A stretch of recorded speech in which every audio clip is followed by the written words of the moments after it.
자, 다음 내용. 명제 P이면 Q이다의 참 거짓. 명제 단원의 메인 파트입니다. 이게 명제의 메인이에요. 맞니 틀렸니 확인하는 거. 그래서 저 녀석을 표현하게 되면 첫 번째 이렇게 화살표라고 되어 있는데 이걸 우리가 읽으면 P이면 Q이다 라고 저렇게 읽거든요. 됐죠? 그래서 우리 저 앞에 이 녀석을 뭐라고 읽냐면 가정이라고 읽어요. 그리고 이거를 결론이라고 읽어요. 무엇이면 무엇이다 이렇게 읽는 거예요. x가 1이면 x제곱 더하기 x제곱은 1이다 이렇게 주는 거. x제곱이 1이면 x는 1이다 이렇게 주는 거. 됐죠? 조건 두 개를 주는 거라 생각하시면 돼요. 이렇게 조건 두 개 따로 두면 안 되지, 명제가 되지 않지만 무엇이면 무엇이다. 근데 우리는 이걸 뭐 해야 되냐면 맞니 틀렸니를 확인하는 게 이 주된 목적인 거야, 이 단원에. 근데 이걸 어떻게 확인하냐면 예를 들어서 이것이면 이것이다 생각해서 푸는 게 아니라 우리 지난 시간에 잠깐 언급했지만 얘들의 각각의 진리 집합들이 있을 겁니다. 이렇게 됐죠? 걔들의 포함 관계를 풀어요. 앞에 있는 가정의 진리 집합에 뒤에 있는 결론의 진리 집합이 포함이 되면 얘는 항상 참이라고 이렇게 얘기를 합니다. 됐죠? 그런데 이 녀석이 여기에 포함이 되지 않는 경우라면 우리는 그것을 거짓이라고 이렇게 얘기를 할 거예요. 그래서 지금부터 이 연습을 무진장 할 겁니다. 이거를 잘 하셔야 돼요. 왜? 방금 얘기했지? 여기가 메인 파트거든. 그러니까 이걸 잘해야 이 단원이 거의 정복이 되는 거랑 다름없거든. 그래서 요 부분은 너무너무 중요합니다. 됐죠? 자, 그런데 여기에서 용어가 하나 나오는데 반례라는 게 나오거든요. 반대되는 예라고 이렇게 주어져 있어요. 반대되는 예 이렇게. 가령 예를 들어서 쌤이 하나만 잡아볼게요. x제곱이 1이면 x는 1이다 라고 하는 게 맞니 틀렸니 라고 물어보게 되면 x제곱이 1이 되는 거니까 x는 풀마이, 그럼 x는 1이면 되는 건가? x 1이 들어있으니까 되는 건가? 1 생각하면 안 돼. 그냥 완벽하게 진리 집합으로 포함하는 거야. 그럼 여기 있는 진리 집합은 요거를 P라고 잠깐만 둘게요. 그럼 얘는 풀마 1이 진리 집합이라는 거 알고 있죠? 여기는 진리 집합이 뭐밖에 없어요? 이 녀석 1밖에 이렇게 없죠. 그럼 여기 포함이 돼? 안 돼? 안 되는 거니까 이건 거짓이야. 무슨 말인지 이해되니? 마치 컴퓨터처럼 기계적으로 확인하는 연습을 하셔야 되지 내 머릿속으로 생각을 하시면 안 돼. 왜? 간혹 이 명제 단원을 자기 합리화시켜서 푸시는 분들이 있거든. 만일에 쌤이 잘 봐, 쌤 억지스러운 주장이긴 하지만 앞에 1이 있으니까 뒤에도 1이 있으니까 맞는 말일 것 같아. 맞아. 억지잖아. 아무 근거 없는 억지잖아. 자기만의 합리화야. 근데 이 명제 단원을 그렇게 푸시는 분들이 굉장히 많다고. 알겠지? 그러니까 자기 합리화로 푸는 게 아니라 완벽하게 수학 공식처럼 왜 그 내용처럼 A에 뭐 집어넣고 B에 뭐 집어넣고 숫자 집어넣는 것처럼 집합 찾아 포함돼 안 돼. 이걸로 풀어야 되는데 그걸 자기 생각으로 합리화시켜서 풀게 되면 어느 순간 모순에 빠지는 경우들이 굉장히 많습니다. 이걸 일단 확인하셔야 되고 그러면 얘들아 여기 안 들어가는 집합이 하나 있지. 여기 마이너스 1. 우린 이 마이너스 1을 뭐라고 부르냐면 반례라고 불러요.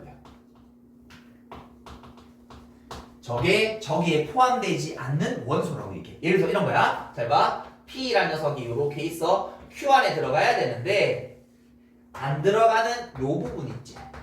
우린 이걸 뭐라고 부르냐면 반례라고 불러요. 들어가 있잖아.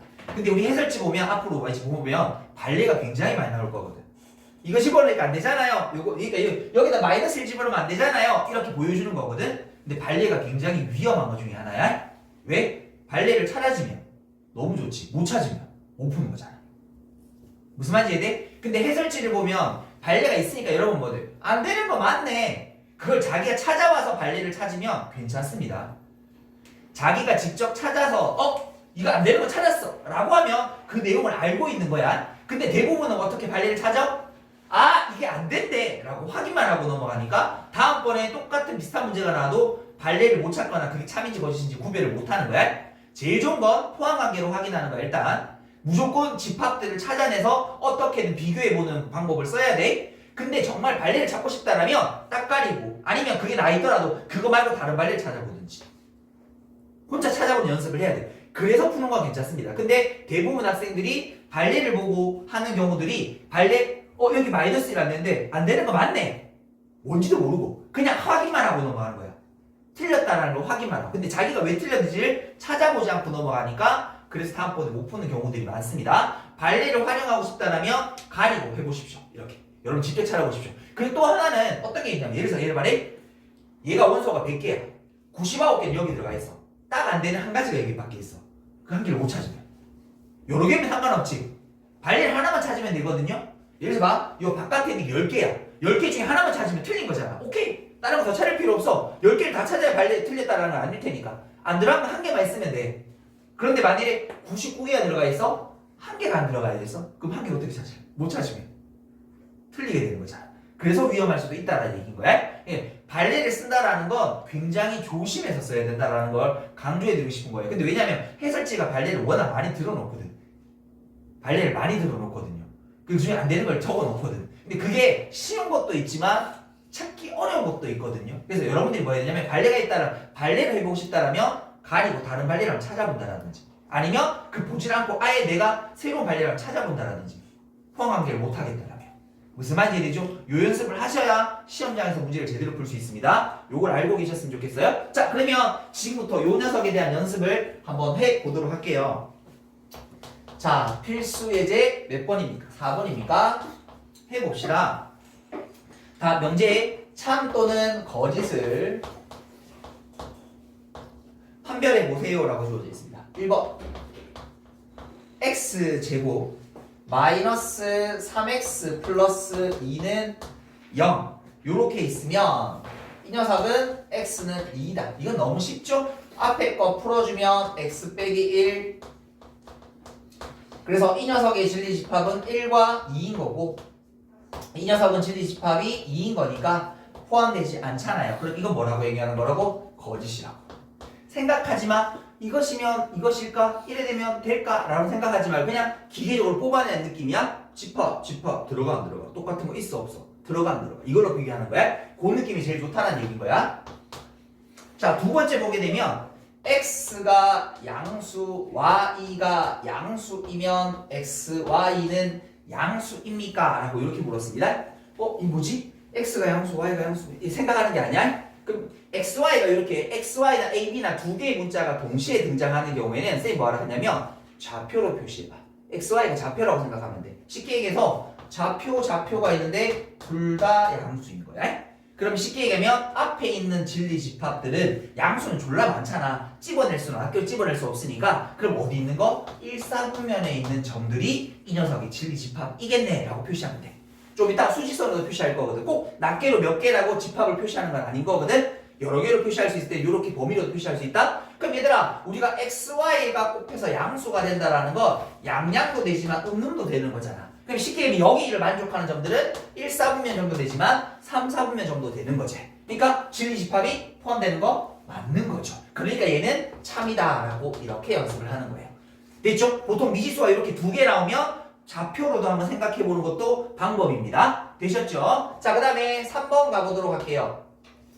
3번 보시게 되면 x가 3의 양의 배수라면 x 더하기 1은 짝수인가? 라고 이렇게 물었거든요. 거기 지금 3번에 보니까 발레 이렇게 돼 있잖아. 맞지? 그럼 이걸 안 되는 걸 찾든지 3의 배수 여기 안 들어가면 뭐 있지? 찾든지 아니면 직접 찾든지 아니면 포함관계를 일단 웬만하면 연습을 해. 알겠죠? 그러면 얘들아 여기 있는 진리집합 뭐 있어요? 3, 6, 9, 12 이렇게 됐죠? 그러면 얘들아 x 더하기 1이 짝수 되는 거 뭐 있어? 그렇죠. 홀수들이죠. 1, 3, 5, 7, 9 이런 숫자들 아니야? 그러니까 보다시피 포함관계 안 성립하지 않는다라는 거 확인할 수 있죠. 그러니까 이거는 거짓이다 라고 이렇게 표현하는 게 좋습니다. 쌤은 웬만하면 앞으로 문제 풀 때 웬만하면 진리집합을 다 풀어드릴 겁니다. 됐죠? 그러니까 여러분들도 쌤 좀 따라하도록 노력해 보십시오. 그러면 어떤 문제가 처음 보는 문제가 나오더라도 엔간하면 도전해 볼 수 있습니다. 알겠죠? 자, 그 다음에 일단 여기까지 정리 한번 하고 뒤에 또 풀어보도록 할게요. 자, 갑니다. 필수예제 5번 보도록 할게요. 조건 PQ가 있습니다. x가 1보다 작고 q라는 녀석은 x 빼기 a가 3보다 작고. 자, 요렇게 부등식이 있으면 얘들의 진리집합을 어디에 표시하는 거야? 수직선. 그래서 수직선 문제가 굉장히 많이 나옵니다. 이때 P이면 Q이다가 뭐가 되고 싶대? 참이 되고 싶대. 그렇게 하는 A 값의 범위. 그러면 Q라는 녀석을 풀어주게 되면 얘는 3 플러스 A가 되는 거죠. 자, 그럼 보자. P라는 진리집합을 표현할게. 요게 1보다 작다. 이렇게. 이게 뭐예요? P라는 진리집합. 이렇게. 됐죠? 근데 P가 Q 안에 들어가야 된다는 건 Q가 훨씬 더 크게 이렇게 형성돼 있어야 들어가는 녀석이겠지. 됐나요? 그러면 저 앞에 있는 게 A 더하기 3이 될 테니까 A 더하기 3이 어떻게? 1보다 크다. 이렇게. 두모 붙여도 상관없죠. 왜? 둘 다 1을 안 가지고 있는 상태이니까. 그래서 A라는 녀석의 값은 얼마? 마이너스 2보다 크면 저게 참이 됩니다. 라고 해서 우리 1차 부등식 때 풀었던 그 수익성 갖고 푸는 그 느낌입니다. 됐죠? 자, 그 다음에 필수 예제 6번으로 가보도록 하겠습니다. 자, 필수 예제 6번을 보니까 집합이 쭉 주어져 있네요. 집합. 자, 여기가 P. 그 다음에 여기가 Q. 그 다음에 여기가 R. 이렇게 주어져 있다. 다음 중 거짓인 명제 이렇게 보았습니다. 거짓인 명제. 명제 참거짓은 뭐 가지고? 포함관계 가지고. 자, 그럼 가볼게요. 1번 보니까 R이면 뭐다? P이다 라고 주어져 있으니까 둘의 진리집합 R과 P의 포함관계 R은 P 안에 들어있는 거 맞죠? 그러니까 얘는 참이다. 이렇게. 됐나요? 다음 두 번째.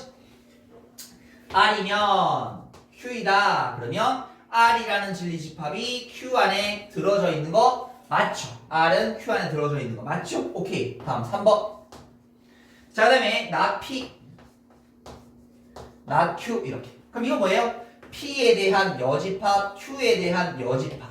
그럼 우리가 바꿀 수 있죠. 뭐라고? 둘 다 여집합을 떼게 되면 반대로 Q가 P 안에 들어가는 거니 아니잖아요. 그러니까 이 녀석은 정답 일단 3번. 그 다음에 4번, 5번도 보도록 할게요. 4번 보시게 되게 되면 not P, not R. 그러면 P에 대한 여집합, R에 대한 여집합. 그럼 각각 여집합 떼주게 되면 반대로 이렇게. 됐죠? R은 P에 포함되는 거 맞으니까. 다음 5번 보시게 되면 not Q, not R. 그러면 Q에 대한 여집합, R에 대한 여집합 포함. 오케이. 떼버려. 그러면 반대로 틀어줘. R은 Q 안에 들어가는 거 맞다. 이렇게. 그래서 우리 앞에서 집합에서 배웠던 그 포함관계를 명제까지 적용시켜 보는 겁니다. 자, 여기까지 일단 정리 또 한번 하고 다음 거 보도록 할게요.